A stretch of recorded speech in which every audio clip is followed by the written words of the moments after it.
O'rtoqlar, bu muzlatgichning nomi kapalaksimon qanotli deyiladi. Nimaga deysizlarmi? Chunki eshiklari kapalaksimon qanoti kabi ochiladi. Endi sandiqsimon muzlatgichlarimiz ham bor. Undan tashqari oynali simon muzlatgichlarimiz ham bor. Oynali muzlatgichlarni sizlar do'konlarimizda muzqaymoq solingan holatda ko'rgansizlar. Bu muzlatgichlarimiz Shivaki va Artel brendlari ostida ishlab chiqariladi. 14 xil modellarimiz bor. Yiliga 100 mingta mahsulot ishlab chiqarish quvvatiga egamiz. 250 litrdan 1150 litrgacha ishlab chiqarish imkoniyatiga egamiz. Undan tashqari o'rtoqlar, ko'rib turganingizdek, to'g'ridan-to'g'ri hamkorlarni brendini ham ishlab chiqarish imkoniyatiga egamiz. Muzlatgichlarimiz super friz funksiyasiga ega bo'lib, +5 gradusdan -24 gradusgacha mahsulotlarni saqlash imkoniyatini beradi.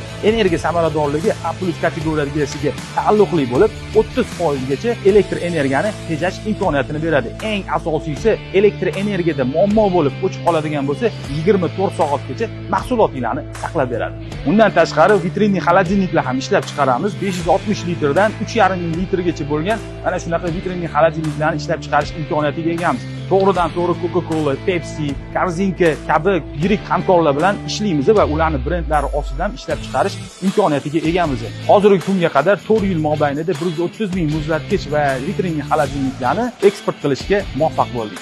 2025-yilda qanaqa yangiliklar bo'ldi? Shivaki brendi ostida sutli mahsulotlar uchun, go'shtli mahsulotlar uchun va mevali mahsulotlar uchun demak targoviy xolodilniklar ishlab chiqarishni yo'lga qo'ydik. Bu targoviy xolodilniklarimizni monoblok va split turida buyurtma berishingiz mumkin bo'ladi.